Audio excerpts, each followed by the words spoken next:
Live from Iona College, welcome to Sports Unfiltered on the radio. I'm your host, Jake Demisa. I'm Matthew George. And we have a great day of sports for you today. NBA playoffs and NHL playoffs both beginning. Best time of the year.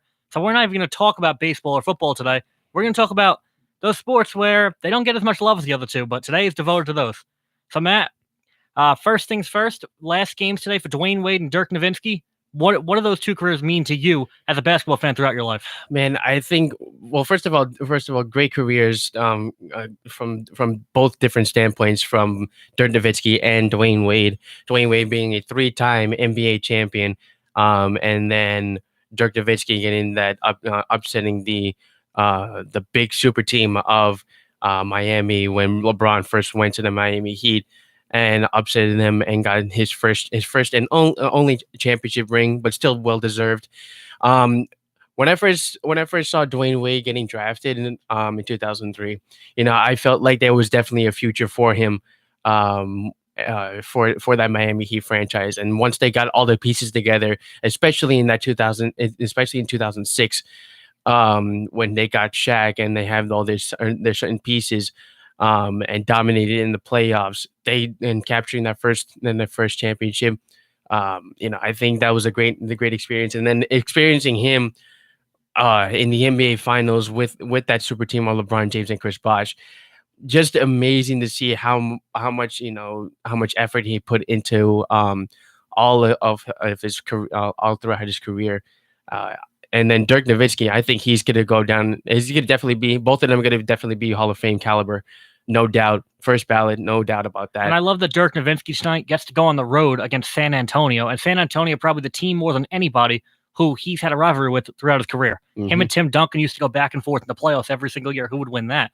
2006, remember Mark Cuban's Dallas Mavericks won the title that year. Mm-hmm. And they did it by beating San Antonio in the Western Conference Finals. So these two teams have always been linked. I'm not sure if they did this on purpose, but for Dallas to play San Antonio in Dirk's last game, that's very, very special. Yeah, definitely. And I think that it goes to show that, Dirk can I'm honestly like surprised that Dirk is actually a bit surprised that Dirk and Dwayne Wade are both retiring. Well, because two people from your childhood. I mean, as a huge basketball fan growing up like you were, these two are two of the biggest names you've seen. Mm-hmm. So for them to leave, it probably makes you feel old. Yeah, it definitely makes you feel old. It's like almost over a decade ago that both of these two got drafted into first got drafted into the NBA, and now look at them. They're first ballot Hall of Famers. They're definitely and they're NBA champions, and they're well deserved all stars. Like there's nothing wrong about what they've done, and there's nothing wrong what they've done in their entire careers.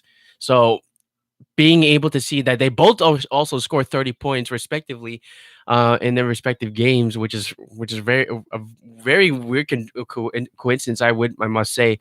But them to go out like that is definitely, the best way to end their careers. Do you view Dwayne Wade, and I'll move on after this, do you view Dwayne Wade as a top 20 NBA player ever? Oh, definitely. Absolutely. Because it's very borderline. If you think about it, I mean, he's a great player, but top 20? I think he's a borderline Hall of Famer, to be honest. Mm-hmm, definitely. But I think he revolutionized. I think he revolutionized the way the shooting guard position was. Aside from Allen Iverson, the way Dwayne Wade played is much more different compared to other shooting guards in the league. His pump fake is like the best in the NBA, no doubt, in NBA history. And as you mentioned, you see all these super teams today. Dwayne Wade and Dirk Nowitzki won their titles without super teams. They won in a different era. They did it themselves, basically. Dwayne Wade had Shaquille O'Neal, who was declining at that point. He wasn't the same Shaquille O'Neal as we saw in the Lakers and the Magic. So Dwayne Wade carried his team. And if you look back at the Maverick team with Dirk, who was really a star on that team? Sean Marion? Probably Jason Kidd, but that's Jason, probably but it was like it wasn't the great Jason Kidd we saw on the Nets. It was a declining Jason Kidd also. These two really carried their team, and it's not like Golden State or the Clevelands we saw. Yeah. And I wanted to start this show talking about Dwayne Wade and Dirk Nowitzki because that should be the biggest story today. Teams are fighting for the playoffs, and I understand people are going to talk about that, but Dwayne Wade and Dirk Nowitzki, with their careers, should be the main story in the NBA. Sad thing is, it is not, because Magic Johnson has stepped down as the president of the Lakers, and I think it was really selfish to do it now, and extremely selfish to bail out on the Lakers like a coward. Yeah, and he unannounced it, without anyone knowing, without the president, without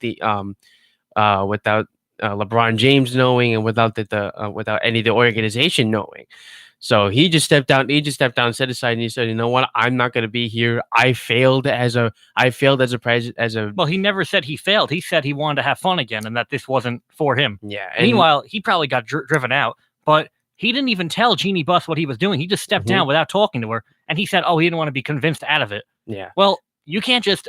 It's gutless. It's spineless. I mean, you're really blindsiding an organization that has done everything for you throughout your life. When you were a basketball player, you were the star of that team. They took care of you. When you had your disease, they took care of you. They put money towards your treatments. And you're going to do this in response. It's just ridiculous for Magic Johnson. It could have been done a million different ways than this, and I've lost a lot of respect for him today. Well, because look what happened in this past year. Not only with the injuries, but also LeBron James trying to make these moves is just really not. Is really inconsistent and really not that, and really putting a statement in the organization that, hey, this is not what we want to do, and we know we messed up. And Magic Johnson definitely understood that, but to backlash hard on your team, on your organization just like that, that's also surprising to me. And he said, and I think his intention was not telling her that is he was probably scared that he might get, he's saying like, oh, why are you leaving? Why are you doing all this right now? You've done so much for the organization as it is right now. Like, I don't know. And Jeannie Buss is known to be cold-hearted, honestly. She's known to be business-oriented. She fired her own brother from the same position. Yep. So she can't say these bad things about Magic Johnson and go after him because he's Magic Johnson. He has the name. He's loved in the area. He can get away with anything. He's immune to all of this. So the fact is, Jeannie Buss gets put in a horrible situation, and she can't say anything because she doesn't want to be the bad guy. I don't know. I just don't understand it either. Now that he's gone, like, what's going to happen now? What's going to happen with the Lakers organization? Is LeBron James going to be the quote unquote lead GM of the organization? I think what this does is it puts a ridiculous idea into one that might have to come into fruition, because with Magic Johnson leaving, the franchise is now in turmoil. They're going to lose Luke Walton, who was a puppet all along. Horrible player. They had these one-year contracts of Rondo and Beasley and Lance Stevenson. Those are terrible contracts. They didn't help LeBron at all. Nope. They have a bunch of young guys now who want out of LA and have huge egos like Lonzo Ball, obviously, Kyle Kuzma. You might have to trade LeBron James and start over. Yeah. And I thought that was ridiculous a month ago, 2 months ago, when Colin Cowherd brought it up, when it was brought up on ESPN by, I think, Jeff Van Gundy, what's his name? Jeff Van Gundy. Jeff Van Gundy, yeah, so him. But now, all of a sudden, it's not ridiculous anymore, because LeBron James is going to hold back a huge rebuild, which the Lakers clearly need. I don't know how Magic Johnson could do this to his team, but he was lazy in this position all along. He didn't even go to the Final Four to scout talent 2 years in a row. Every president, every GM should be at the Final Four. You're going to have to draft these guys, are you not? You have to scout. Yeah, all he did was just go to the Michigan State game. He wasn't even around the team all year. He was too busy with his Dodgers in the suite. It's ridiculous. Like, Magic Johnson clearly wasn't the right guy for the job, but he should have gotten fired or given notice instead of just bailing on his team, because bailing on him, they don't have a backup plan in place. They never thought they'd be losing Magic Johnson. Yeah, and then now look what's going to happen. Like, and what's the future going to be for the Lakers now? Like, what they've done, the team in particular this season was basically just stepping off and saying, you know what, we're not playing defense, we're not playing offense because we know we're going to get traded. So what's the point of going all out when we know that either we might only might be here for a year, or it's just that, yeah, we're going to probably not going to make the playoffs, and then just going to all get traded. That's going to be the lack of inconsistency that the Lakers are going to have, and probably in the next few years, it's going to keep going. Yeah, and I'm curious of your opinion on what I brought up before. Would you look into trading LeBron James now if this happens? Yeah, I think so. I would assume so. Because once again, it was a ridiculous idea until today. But now that Magic Johnson has left, you don't really have a lot of pieces in place. It might be the time to look into doing that. Yeah, because I think that if you put LeBron James in that position, if you put LeBron James in this position right now, it just doesn't bring anything to the organization anymore. Like, what is he gonna do? The reason why LeBron James went to the Lakers organization, one because he wanted to rebuild the Lakers.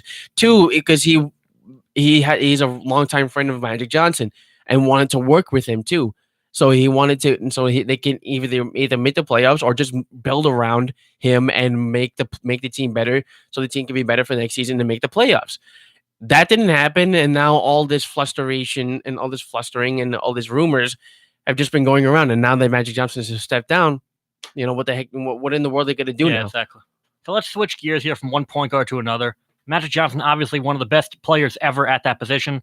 Steph Curry becoming one of the best players at that position, but he's becoming injury prone. And we saw again that he rolled his ankle, and now he's going to be questionable for the first round of the playoffs. This is the same thing that happened to Steph Curry last year, which Golden State was able to survive because Kevin Durant still gave enough firepower.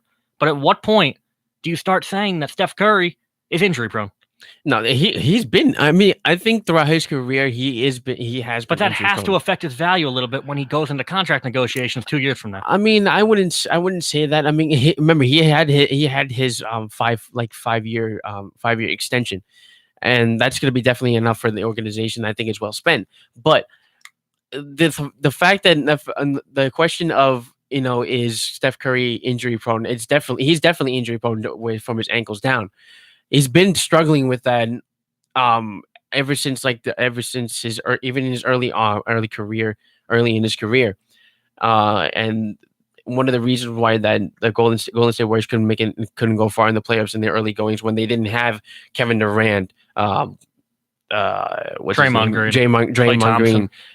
Green, Andrew Bogut, all that kind of stuff. So that also made a fluster now. But I think the Golden State Warriors still have a chance either way. I think Kevin Durant and Klay Thompson can definitely just pull it to the team. Without Curry, they wouldn't win the title, but he's not going to be out that long. They said it's a mild ankle sprain. Yeah. But the fact is, I think round one, even if he doesn't play, they'll be fine, just like last year. And I think I have a bold prediction of who they're going to wind up playing in round one. I'll say that in a couple minutes. But the fact is, Golden State probably can get through not only one round, but 2 rounds without Steph Curry. Yeah. So I wouldn't worry if I was Golden State. But the fact is, Steph Curry just needs to find a way to change his game so he's not always getting hurt at these big moments in the year, especially when he was playing a meaningless game against the Hawks last night, or 2 nights ago, I believe now. Yeah. And all of a sudden, he's going to be out round one because he should have sat and he shouldn't have given his full 100% against Atlanta. Yeah, I mean, players play. I mean, that's players play, but in the NBA, when people are being benched all the time for rest, as they say, why is he not getting benched for rest when you know that he's injury prone? With 2 games left, he shouldn't have played either. I don't know. I guess then that should have been the move. This is a team that already locked up the number 1 seed. What are they playing for? They're not even playing teams in playoff position, so they can't even affect anything. I don't know. It's just how it is. The players do want to play. They want to showcase stuff, but I do agree with that. They should have benched him for this game. All right. So now there's 3 spots remaining at the bottom of the Western Conference. It looks like the 6. I mean, we know who they are. The 6, 7, and the 8 is going to be Oklahoma City, San Antonio, and the Clippers. We just don't know what order they're going to finish in. Yeah. So far the Thunder is taking the lead so far in that standings. They're 1 game over San Antonio and the Clippers, but the Clippers and San Antonio both have the same record so far, both 47 and 34. And I have a bold prediction about that, and I'm going to have some bold predictions in hockey too. So before I even make this basketball pick, remember what happened last week. I sat here and I told you Troy Tulowitzki was going to be injury prone and he'd be getting a hamstring injury within the next week. What happened? He got hurt. I told you that the Virginia Cavaliers and the Texas Tech Red Raiders would both win their games and Virginia would be the national champions. And what happened? Virginia won. Is the national champion. And I told you that the Islanders would come together and they would get home ice and they would play a home ice Coliseum series. And guess what? I got my jersey on right now and I'm going to game 1 because it happened. So I've been on a roll lately and I'm looking to continue that roll right now when I say that the Oklahoma City Thunder will fall all the way to 8 and play the Golden State Warriors in the first round. All right. That's a good prediction. If it goes through, hey, I wouldn't be surprised. Because look at this. Oklahoma City plays Milwaukee tonight. They're in Milwaukee. Yeah, that's San Antonio plays Dallas, who's not a good team.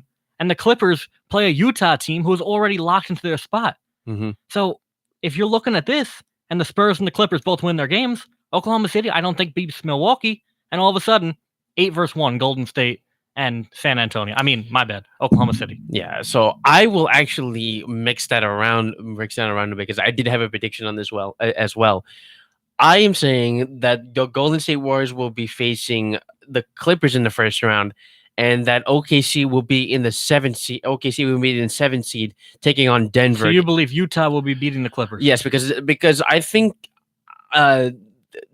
based on what I've seen, Donovan Mitchell has been going off in that and towards the end of the season. But with one game left, it's a Utah team sitting in the 5 seed who's 2 games out of the 4 and 2 games ahead of the 6. So what are they really playing for? That's what I'm trying to tell you. They're just playing to win, obviously. See, that's where we're different. You say teams play to win and teams always try no matter what.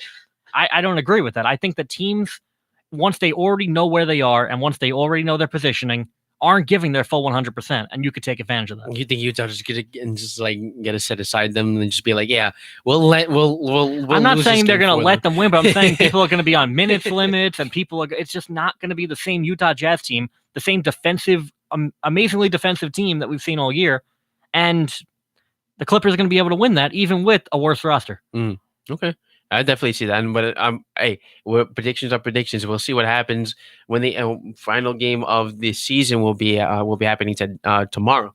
Actually, yeah, but that's if you look at the 6, 7, and the 8. I don't think anyone really wants the 6, and they definitely don't want the 8 to play Golden State. I think they want the 7 because playing Denver is kind of a sweet spot position. Yep, because Denver's a young team.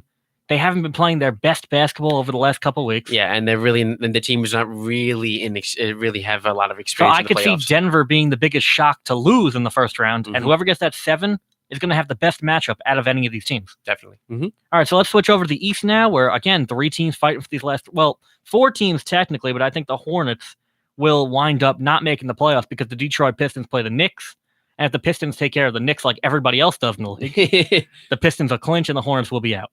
So, again, who do you think will be 6, 7, and 8 between the Nets, the Pistons, and the Magic? Well, if let me check the matchup for the Nets play the Miami Heat, Dwayne Wade, final game. The Pistons play the Knicks, as I just said, and the Hornets actually play the Magic.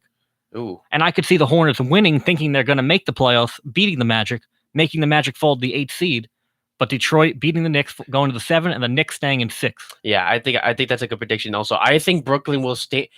If Brooklyn can take down Miami, I think that'll be a good statement to set themselves up for the 6th seed.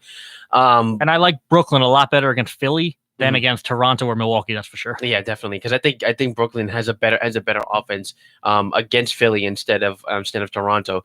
If it's set in stone, I do want to see Detroit making that push and going to the 7th seed, but I don't think these bottom 3 are going to really make a difference. Besides the Nets, the Magic and the Pistons are really not going to do a lot in the playoffs anyway. So either way, if they're facing if one of them faces Milwaukee or Toronto, they're going to get eliminated anyway. Like I said, the Nets could at least, they're not going to beat Philly, but they could at least give a good series against Philly. Yeah. I hope my prediction for that one, I hope it goes to Philly will definitely take that series, but I hope it goes to at least 6 games. Yeah, I was thinking 6 for that. I think Philly will take care of it in Brooklyn game 6. I don't see it going to 7 because that's asking a lot out of a young Brooklyn Nets team. Definitely.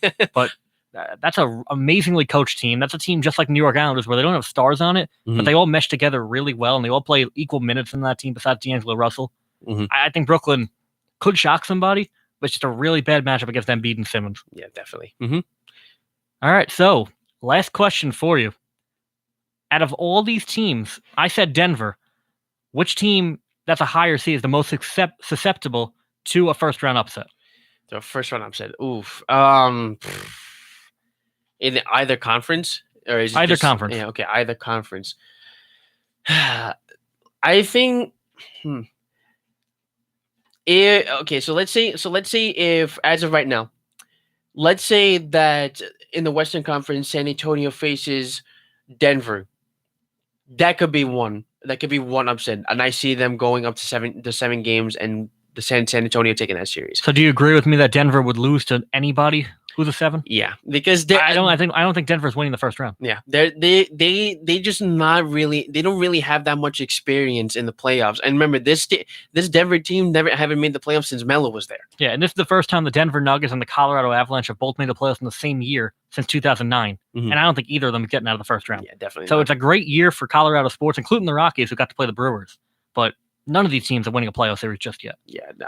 And honestly, other than that, I don't think there's any other team that can actually upset, have an upset other than maybe Indiana versus Boston, but that's gonna be I don't really view a 4-5 as an upset. I was gonna say 4 and 5 seed doesn't really matter, and it doesn't really matter too much besides like a 2-7 and 1-8 and all that kind of stuff. If San Antonio gets a 6 and they wind up playing Portland, which is possible, I think San Antonio could also beat the Trailblazers. Okay, yeah, definitely, because we've seen the Blazers in the playoffs, and they haven't really been a star caliber. They seem to only respond to playing Golden State, and they never actually beat Golden State in the playoffs, but they always have a great series against them. Yeah, and it makes me pick Portland to beat Golden State every year, and I'm not going to fall into that trap. Yeah, that's what happened. It's always a trap with that team. And then KD comes up in the clutch. Because McCollum and Lillard seem to have their best games against Golden State. Mm-hmm. So I'm not going to fall into that trap again, but I'm just saying I wouldn't be shocked if Portland once again gives Golden State a run for their money if the series ever happens. Mm-hmm, all right, so when we get back, we're going to talk about hockey. I think you know what you're talking about today. I hope so, at least,